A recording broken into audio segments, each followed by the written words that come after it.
Sejam bem-vindos à nossa aula número 8, parte 1, sobre métodos e aplicações da biogeografia. Nós iremos entender as principais perspectivas metodológicas utilizadas na pesquisa em biogeografia. Para isso, é importante compreender que, considerando os métodos atuais da biogeografia, da pesquisa em biogeografia, é importante dizer que elas são algumas, das metodologias, entre várias que nós vamos apresentar aqui, certo? Existe uma bibliografia muito extensa, trata sobre diferentes metodologias, mas iremos levar em consideração as mais utilizadas e as mais frequentes na literatura biogeográfica, como também as mais utilizadas nos programas de pós-graduação, a nível de mestrado e doutorado. Então, é importante destacar, alguns métodos e que dentro da pesquisa biogeográfica brasileira, ela apresenta-se como uma das principais referências, que é a metodologia de pesquisa da biogeografia filogenética, da filogeografia, a biogeografia cladística e a biogeografia cultural.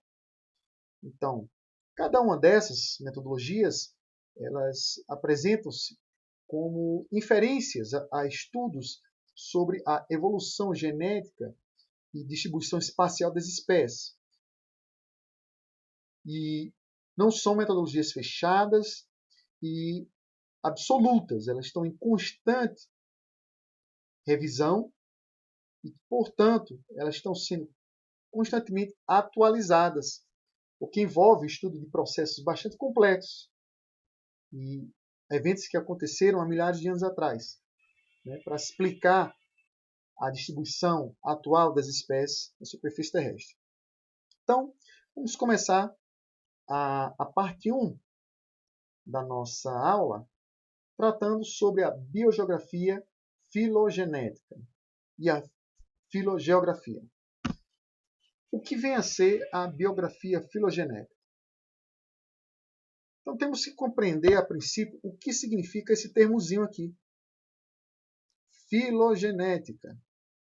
A filogenética, ou a filogenia, ela é o estudo que procura entender a relação evolutiva entre grupos de organismos, de espécies e até populações. Então, o estudo da filogenética, ela leva em consideração a descoberta de sequenciamento de dados moleculares que envolve matrizes de dados morfológicos. Quando nós falamos em matriz de dados morfológicos, nós estamos falando de, naturalmente, informação genética. Informações que são dentro de uma concepção mais de DNA, que vai ser responsável pela modificação do sequenciamento genético de espécies que são vistas em diferentes regiões do planeta. Então, a filogenética, para você compreender de forma mais simplória e no campo geral, ela vai levar em consideração tanto a informação genética como a informação geológica. Então, a informação geológica e genética dá o campo de estudo da biogeografia filogenética. Então, para isso, ela vai utilizar 3 técnicas básicas para desenvolver esse campo de estudo biogeográfico. A primeira delas é a cladogênese, que é esse diagrama usado na cladística. Nós temos, quando falamos em cladogênese, nós estamos nos referindo a um diagrama que vai considerar as relações genealógicas entre os táxons, certo? Seja eles a nível de espécie, isolado, ou até de grupos. E o que ele vai identificar? Esse gráfico vai identificar, nós chamamos da história em comum das espécies. Então, temos aqui, por exemplo, a espécie A, B e C. Então, esse cladogênese aqui ele vai analisar a história comum evolutiva dessa espécie. Então, aqui a filogenia, né, dessas espécies vai considerar que cada um desses pontos em comuns aqui, apresentado no cladograma, faz referência a uma bifurcação de uma história evolutiva entre as espécies. Nós vamos estudar mais detalhadamente um pouco dessa perspectiva de análise que é o cladograma. Outra técnica utilizada pela bibliografia filogenética é a anagênese. A anagênese ela vai estudar a evolução progressiva das espécies, que basicamente vai envolver a mudança na frequência genética de populações inteiras. Então, temos aqui a espécie A, temos a espécie B. E essa espécie, ela vai o quê? Juntas, ela vai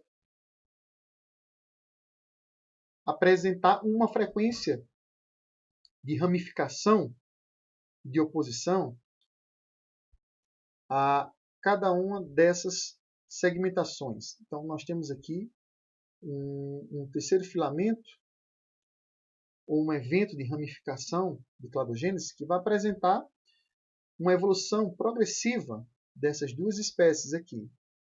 Então, a anagênese ela vai se aliar aos estudos da filogenética biogeográfica para compreender a distribuição genética no espaço de várias espécies, seja de borboletas como de mariposas. Temos a alopatria, que é um campo, basicamente, que envolve a análise do isolamento geográfico das espécies. Então, aqui nós temos a informação geológica sendo aplicada à biogeografia filogenética. Ocorre que, quando acontece o isolamento de duas espécies, seja por uma barreira geográfica, temos aqui um exemplo aqui de uma população original que vai sendo dividida e fragmentada através de eventos, seja geológicos, seja por ações antrópicas, por migração, dispersão. Então, as barreiras geográficas, elas são determinantes também na filogenética biogeográfica. Por quê? Porque esse evento, né, ele vai identificar quais são os eventos naturais que vão determinar tanto a perspectiva da anagênese, certo? Da evolução progressiva dessas espécies, que também vai envolver não somente o cruzamento, a relação entre as espécies, mas também como essa relação está sendo apresentada espacialmente e é influenciada pela fragmentação de determinados continentes. Aqui nós temos a barreira geográfica como sendo determinante para a informação geológica de um processo de evolução progressiva dessas espécies. Então, a alopatria ela vai se aliar à anagênese e à cladogênese para explicar como essas espécies que são apresentadas em diferentes taxos, elas são distribuídas no espaço. Então, temos aqui a evolução do isolamento das espécies e o desenvolvimento de novas espécies distintas, né? Apresentando também, né, novos grupos. E isso, pessoal, é o que faz a biogeografia filogenética. Certo? Aqui nós temos aliado a informação genética, certo? A anagênese e a cladogênese, e a informação geológica da biogeografia filogenética é pela alopatria, certo? Que é o processo, né, de isolamento geográfico das espécies, da especiação. Juntas, né, a informação genética e geológica, o Drummond, em 1966, ele vai propor o que conhecemos como cladograma de áreas, que é uma substituição das espécies aqui do cladograma por áreas geográficas. Então, ao substituir, nós temos aqui um cladograma que vai representar uma fragmentação da Pangeia. Observe, esse cladograma de área, ele traz aqui como base ou raiz desse cladograma, a Pangeia, o supercontinente, que vai dividir, né, apresentar essa fragmentação e vai se dividir em Laurásia e Gondwana. Observa aqui, ele vai se dividir em Laurásia e Gondwana. Após essa divisão, que vai acontecer cerca de 180 milhões de anos atrás, vai haver o quê? A separação da Índia, certo? Que vai se separar da África atual, certo? Ela vai se separar em um evento e vai migrar para o Nordeste, certo? É como se ela estivesse junto aqui e vai migrar para cá ainda. Ao passo também que a Austrália permanece nessa figura aqui, ela vai permanecer ligada à Antártida, certo? Temos aqui também a América do Sul, dentro desse cladograma de área, que vai ser a última grande massa de terra a se separar nesse cladograma. Então, quando você substitui as informações das espécies por continentes ou informações de áreas, nós temos um cladograma que vai apresentar a fragmentação geográfica dessas espécies, certo?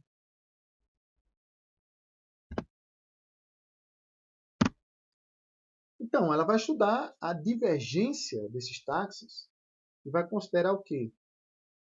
Vai considerar a separação de áreas nesse processo, através da análise da cladística, certo? Que é a perspectiva de análise dos grupos em relação à sua ancestralidade, e também da vicariância, que é também a perspectiva de entendimento de barreiras geográficas, que vão determinar tanto o isolamento, as espécies endêmicas. E esse isolamento por barreiras geográficas pode ser não somente, né, a fragmentação dos continentes por deriva, mas também pode ser uma barreira geográfica como uma montanha, um deserto, uma floresta, entre outros, um rio. Temos a filogeografia. Vamos entender um pouco desse campo de estudo da biogeografia. Ela difere um pouco da biogeografia filogenética, então vamos entender. Então, ela vai trabalhar mais com a separação ou a distribuição geográfica dos alelos, que são essas formas alternativas geradas por mutações. Esses alelos aqui, né, que correspondem à informação genética, eles têm também a sua distribuição geográfica, apesar que eles também podem manter uma relação de ancestralidade comum.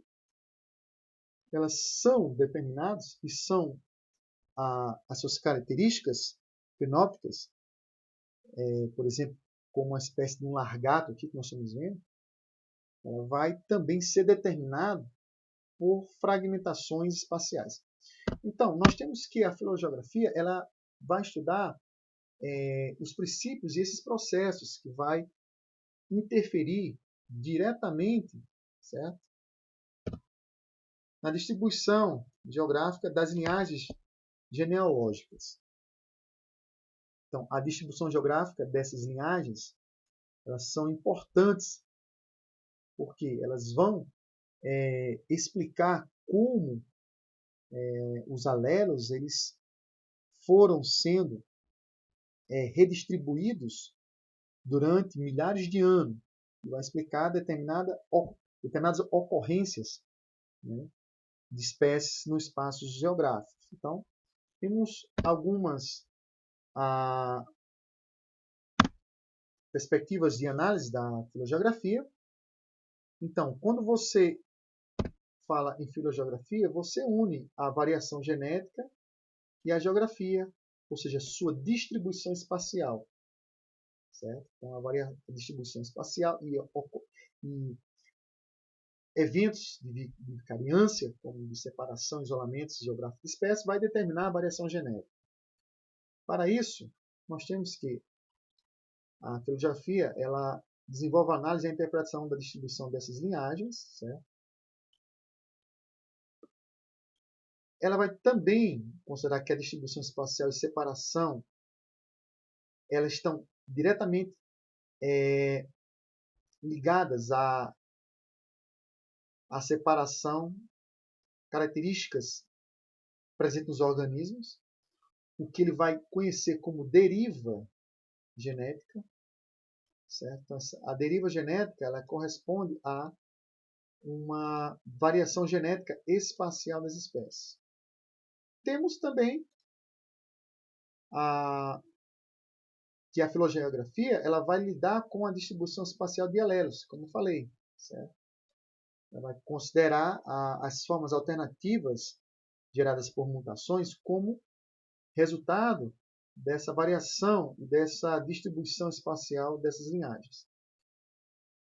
E, por último, no geral, ela vai tentar compreender, né, as distintas regiões dos genomas em determinados territórios, levando em consideração o evento ou processo de mutações no DNA. Então, as mutações e processos de DNA eles não são necessariamente uma perspectiva, não são determinados pura e simplesmente pela relação entre os taxos, ou como podemos dizer, né, pela relação evolutiva desses grupos. Mas existe o componente geográfico que vai determinar toda essa perspectiva de refúgios ecológicos, seja de espécies de plantas ou de animais, determinar os grupos monofiléticos, vai determinar também a perspectiva da ancestralidade. Então, sempre o componente geológico e geográfico vai ser levado em consideração para o estudo, né, da biogeografia filogenética e da filogeografia. Nos encontramos na próxima aula. Leiam o material, assistam às videoaulas e desenvolvam as atividades. Bons estudos!